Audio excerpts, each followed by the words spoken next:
Coming in as juniors, they definitely start off in safety. We have various machines so that make sure that they are operating those machines safely. So I'll go through each machine, demoing the machine, give them the principles of stick welding, showing them how to hold the torch, showing them the different techniques of the welding rods. So that way it builds confidence in them.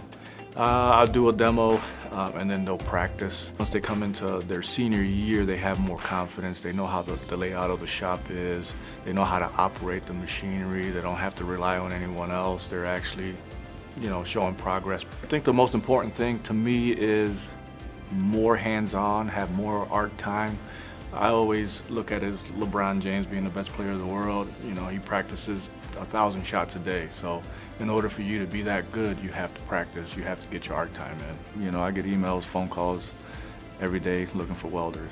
So the market's excellent. I love seeing the kids going from not being confident to being confident. So I love when they do get certified, the joy that it brings them, how happy they are. They're running home to parents and showing them their certification. So I love when they succeed.